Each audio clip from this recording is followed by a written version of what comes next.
What's up, guys? Welcome back to the GOAT Show, episode 2. Today I'm going to be recapping all of the Big Ten games. It's a very good Saturday of college football, but I feel like the Big Ten stood out from most other conferences besides the SEC. So here's my Big Ten take. First conference I'm going to recap is the Big Ten. The first division I'm going to recap, though, is the Big Ten West. Number 7 in the Big Ten West right now is Purdue. Purdue is currently 0-1 with a loss to Penn State. I still like this team. I don't think this loss is gonna ruin the season, but it's obviously a bad loss to start off at home. This game was close all game until Sean Clifford led a game-winning drive to take the lead, 35-31, and unfortunately, Aidan O'Connell was not able to get the job done, not able to lead another game-winning drive. Purdue looked very solid. Once they got that pick six by can't remember the player, but they got a pick six and they took the lead 31-28. I thought the game was over. I did not think Sean Clifford had it in him to lead the comeback, but he was able to, and Penn State got the win. But Purdue sits at number 7 in the West right now. Number 6, we have Nebraska. They're currently 1-1. They lost week 1 to Northwestern, 31-28.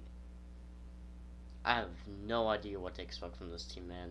This team has so much talent on the team, but they're never able to do anything with it. Week 1, I was so confident that they were going to win up in Dublin, but they didn't. And Northwestern looked very solid. Hoon, their running back, is a tank. Casey Thompson is not bad, though, for Nebraska, but I don't know if it's a play calling, but all I can say is Adrian Martinez was not the problem last year. And Nebraska's win was against North Dakota, which was a 10-10 game heading into halftime. I think Nebraska found the mark in the second half, though, offensively winning 38-17. But like I said, you don't know what you're going to expect from this team, so it's just going to be a surprise. At number 5, we have a team I think should be 2-0 right now. We have Illinois. Illinois started the season with a win against Wyoming, 38-6. Illinois running back Chase Brown is a stud, man. Absolutely insane. He's gone off the last 2 games, having 150 plus yards both games. They lost to Indiana. I feel like it was on the coaches. The coaches made dumb calls, started kicking some field goals. Got to take the points. They didn't do that, and Indiana got a game-winning drive and ended up winning the game. Unfortunately, this team is going to be 1-1 and play lower in the conference, but Illinois should be 2-0 right now if it wasn't for them choking. Coming in at 4, we have Iowa. Wow. Just wow. They won 7-0 without a touchdown. This team offensively is probably the worst in college football. It's embarrassing. How do you not get a touchdown on South Dakota State? How? You're a big Power 5 school and you can't score on them? It's embarrassing. The defense generated more points than the offense. Iowa, I don't even know how to feel about them right now. Yes, they have a good defense, but if they can't score, they're not going to win. And they're going to be playing bigger games and not South Dakota State, and I'm worried about this team, to be honest. I feel like Illinois and Nebraska could both be better than them. This team could be sitting at the bottom of the West for how they played for week 1.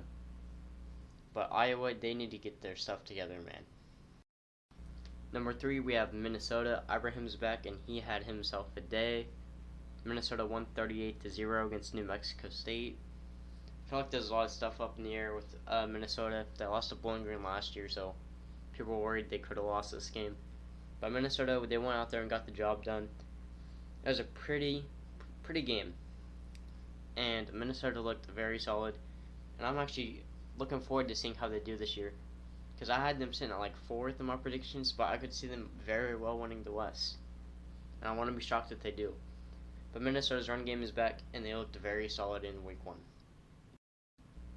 Next up, we have Wisconsin. They are also coming off a 38-0 win against Illinois State. This team defensively is looking absolutely amazing this year. Last year they finished as a top 3 defense, and I expect that to be the same this year. Offensively, they did struggle a bit, but they still put up 35 plus points. And I feel like the Wisconsin offense is a little bit better than last year. But all in all, I feel like they're going to be a West contender once again. And I want to be shocked if they end up winning the West. By a very solid performance by Wisconsin in their debut. Sitting at number 1 in the West, which is probably the biggest shock, Northwestern. The only reason they're at number 1 is because of their win against Nebraska. But they're currently 1-0, win against Nebraska. It was a very solid game. The run game for Northwestern was kind of insane. Hoon went off for a lot of big gains. The defense stepped up when they needed to in the second half, got some stops. Northwestern shocked me this game, or Nebraska disappointed me. I can't really tell which one. But Northwestern looked very solid. Their next game is Duke. And if they win that game, they have a chance to be good this year. They always have a down year, and then they're good for some reason the next year. And last year they were bad, so this year they could be good. But Northwestern is 1-0. I think they're going to be starting out 2-0 this year. And that sums up the West Division. Now let's head to the East.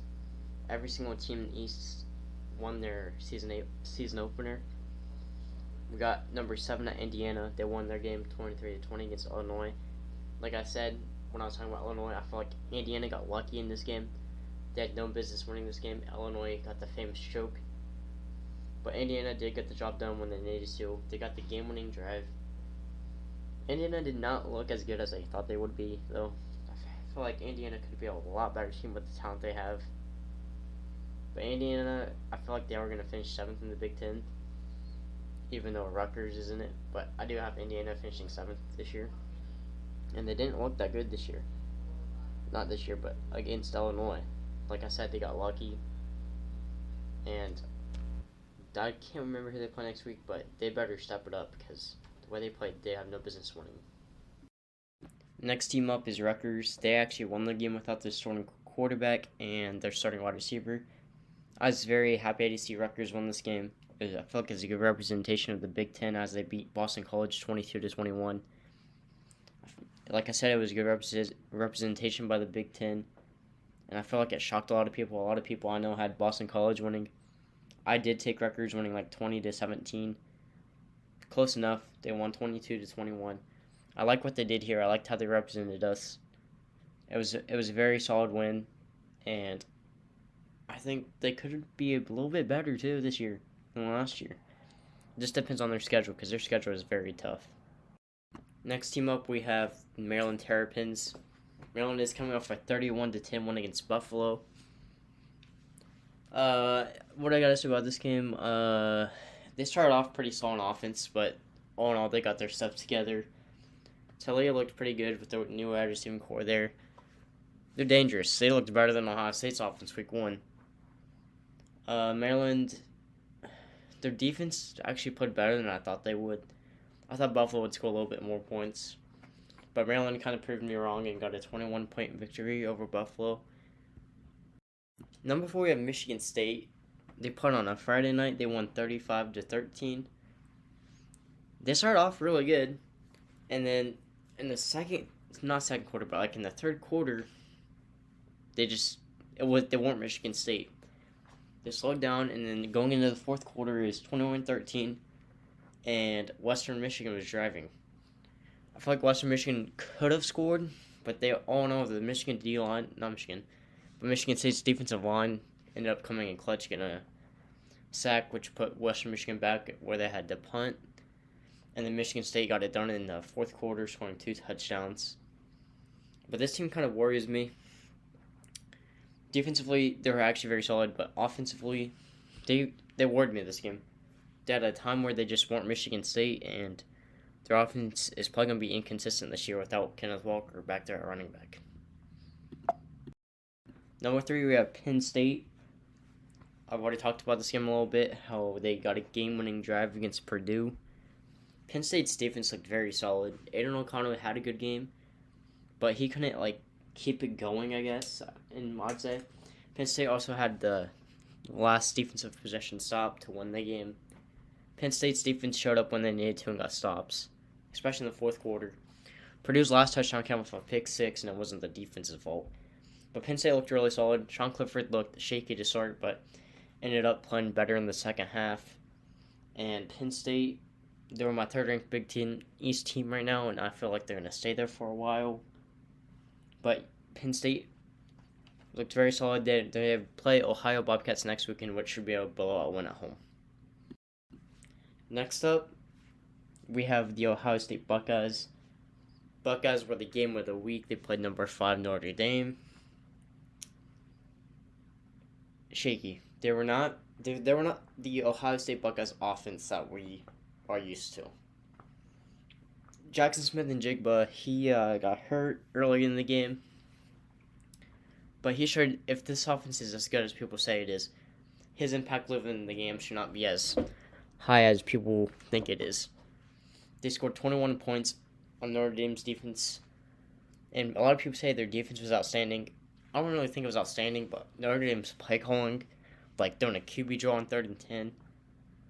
Notre Dame's offense was just terrible. I'm not going to give zero credit to the defense, but Ohio State's defense is getting a little overhyped after the Week 1 game. Trayon Henderson couldn't really get it going, but Mayan Williams, he came in and saved Ohio State at the end of the game. But Ohio State just did not look like Ohio State in Week 1. It was an ugly win. My number 1 in the Big Ten right now is Michigan. Yes, Michigan didn't play a very solid team. They played the 67th ranked Colorado State. But all in all, throughout the Big Ten teams, I feel like Michigan had it the best together.